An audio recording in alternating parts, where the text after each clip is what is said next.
কবিতা আর মানুষ থেকে নিজেকে সরিয়ে রাখা সে খুবই শক্ত ব্যাপার একটা। দিন এমনই এসেছে, পাশের বাড়ির লোকটা কিভাবে বেঁচে আছে আমরা জানি না, জানতেও চাই না। শুধু পৃথিবীর গুটি কয়েক কবি, যাদের আমরা অকাজের বলি, তারাই, আমি 100 বার বলবো, এই অন্ধতা সরিয়ে পৃথিবীকে প্রতিদিন আরও একটু সুন্দর করার কাজে মেতে আছেন। আমরা দেখেছি দেশগুলো অনবরতই ভাগ হয়েছে, আর কবিরা সেই সব দেশ জোড়া দিতে দিতে চলেছেন। সত্য যখন সুন্দর থেকে আলোয় সরে এসেছে, কবিতা যখন গ্রাম থেকে শহরে, তারও অনেক বছর পরে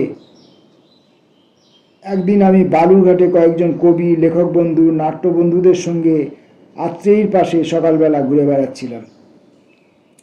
পবিত্রতার একটা গন্ধ আমার মধ্যে শান্ত একটা স্থিরতা উপহার দিয়েছিল।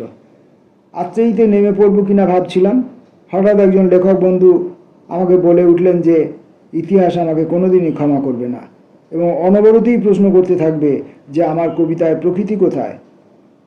প্রকৃতি আমাকে এমন সুমধুরভাবে বিপদে ফেলে কোথাও উধাও হলেন আমার কবিতা থেকে। যার অনাবিল দুধ আমাকে পুষ্টি দিয়েছে, এমন অকৃতজ্ঞ আমি হলাম কবে থেকে যে তাকে আমার কবিতাতে জায়গাই দিলাম না। সত্যিই কি তাই? আমার এখন আর মনে পড়ছে না। আমি তো রাত্রিবেলার প্রেমিক, একখণ্ড গধূলিকে আমি কোনোদিনই বসিয়ে দিতে পারিনি আমার কবিতায় সূর্যাস্তকে, জবাকুসুমকে। তবু আমি শেষ চেষ্টা করলাম একবার ঘুরে দাঁড়াতে। বললাম যে প্রকৃতি নেই, কিন্তু মানুষ আছে। মানুষ, নরকের সমস্ত গাড়িগুলো যেখান থেকে ছাড়ে, আমি সেই কেন্দ্রবিন্দুতে দাঁড়িয়ে উদ্ভ্রান্ত, উৎকেন্দ্রিক, স্বপ্নতাড়িত, বিড়বিড় করা মানুষ। বাড়িতে টাকা দিই, খেতে পাবো না কেন? প্রেমিক, ডানাহারা পরিত্যক্ত নিঃসঙ্গ মহিলা, আর রান্নাঘরের সোনালি চুলের বয়স্ক এক মহিলা, যার আড়ালে দাঁড়িয়ে তার গান শুনতে শুনতে বাঁধনা তরিখা নিয়ে আমার এ নদীকূলে বিস্তর মজা পেতাম। তারা তো এসেছে আমার কবিতায় সাবলীলভাবে, প্রকৃতির মতো।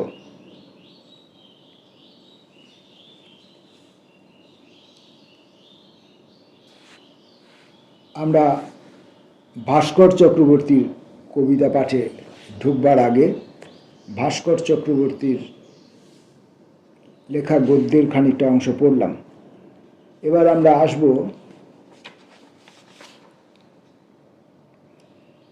এসো সুসংবাদ এসো।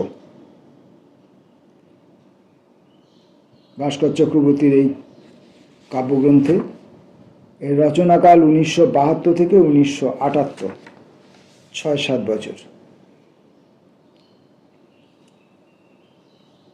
দিন রাত্রির আলোয়। প্রথম অংশটির নাম রাত্রিকালীন।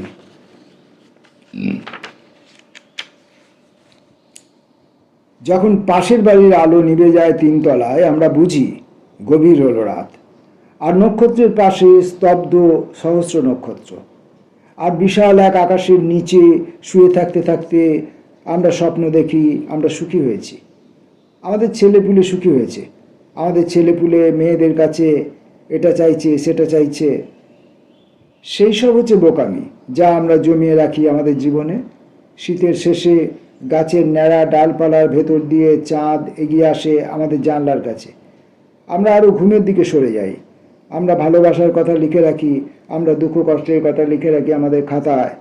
ওহে, আমি আর ফিরব না, সেই যে বলেছিলাম গত বছর, সত্যি নয়। আছে ঘামে ভেজা গেঞ্জি আর জামা আর হাওয়ায়। এই তো ঘুমিয়ে পড়ছি এখন, আবার ঘুমিয়ে পড়ছি। ঘুমোতে ঘুমোতে শুনছি কথাবার্তা, শুনছি দূরের বারান্দা থেকে ভেসে আসছে বয়স্কা অবিবাহিতা মহিলাদের রাত্রিকালীন দুঃখের গান।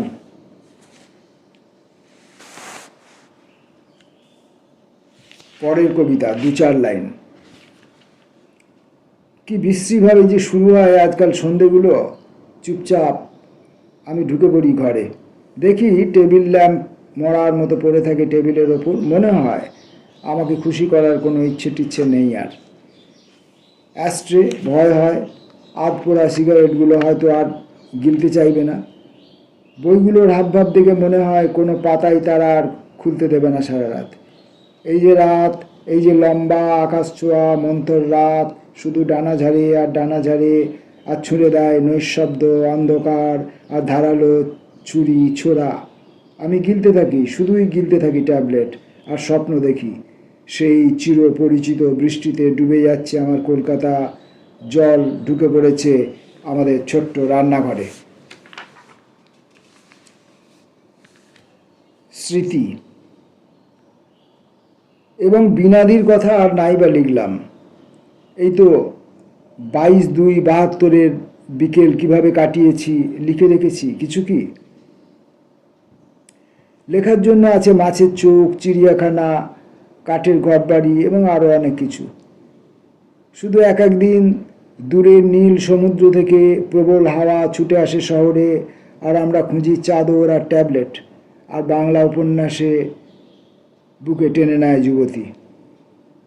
নামে চাঞ্চল্যকর রাত, দোতলা তিনতলা বাড়িগুলো ঘুমিয়ে পড়ে, একতলা বাড়িগুলোর মনে হয় কোনো দুঃখ নেই আর। আমরা ছাদের উপর একা দাঁড়িয়ে থাকি, থেকে থেকে হাওয়া আসে, আর আশপাশ থেকে হারমোনিয়ামে বেজে ওঠে হঠাৎ বিস্তৃত পায় গানের সুর।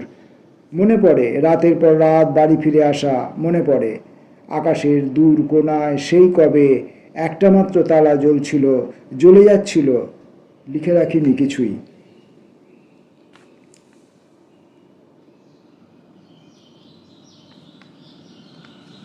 ভাস্কর চক্রবর্তীর এসো সুসংবাদ এসো থেকে পড়ছি আমরা।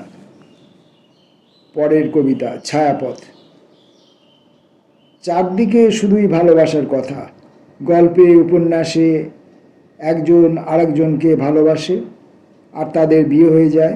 অফিসে কারখানায় আছে কত রকমের অফিসার আর আবদালি। কলেজে গানের স্কুলে আছে কত রকমের অধ্যাপক আর সঙ্গীতাচার্য। ভালোবাসায় ঝকঝক করছে তাদের মুখ, ঝকঝক করছে তাদের চশমা, আংটি আর জামার বোতাম। আমার দুঃখ এই, আমার স্বপ্নগুলো আমি স্পর্শ করতে পারি না হাত দিয়ে। সারাদিন আজ শুধুই তোমার কথা মনে পড়ছে। সমুদ্রের পাশে ছোট্ট একটা শহর, হালকা পায়ে কোন শিশুদের তো সঙ্গে তুমি খেলে বেরিয়েছো আজ? বিছানায় কার জামা ধরে তুমি টান দিচ্ছ এখন? নোংরা আর ঘেমে ওঠা চেহারা নিয়ে আমি সুন্দর কাটালাম এবারের গ্রীষ্মাবকাশ। আর এখন শীতের রাতে দূরে শান্ত বিটি রোড।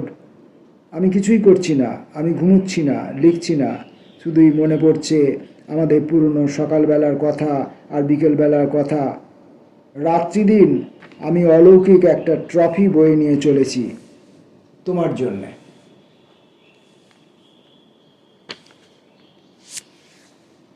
আজকের মতো শেষ কবিতা হারমোনিয়ামের উদ্দেশ্যে।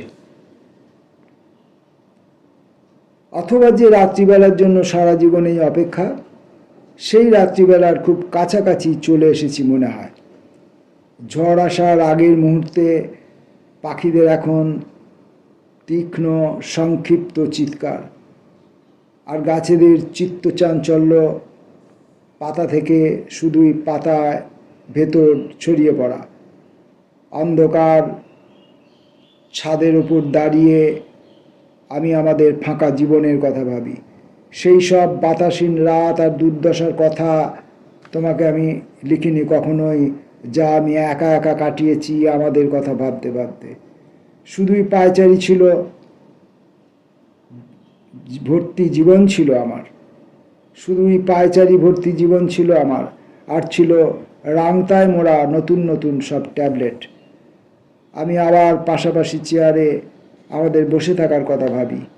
বিশাল কোনো রাত্রি ধুয়ে দেবে আমাদের দুঃখ বেদনা ও অভিমান। ওগো কাঠের বাক্সে ঢাকা হারমোনিয়াম, তুমি গান গাইতে থাকো আমাদের।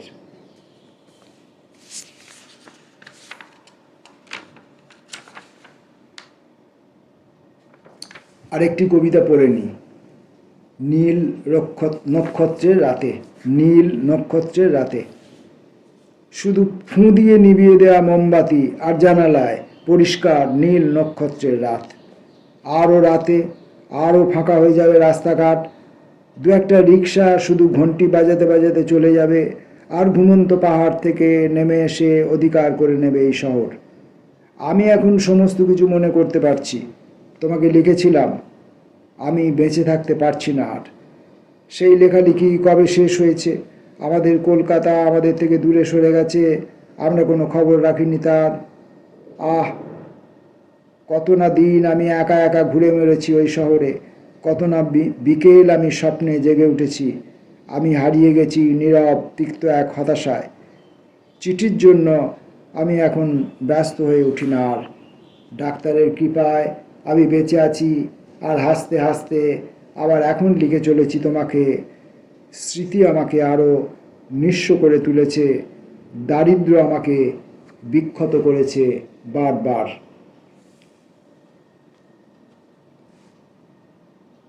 আজকের মতো ভাস্কর চক্রবর্তীর এসো সুসংবাদ এসো থেকে পাঠ এই পর্যন্ত। নমস্কার।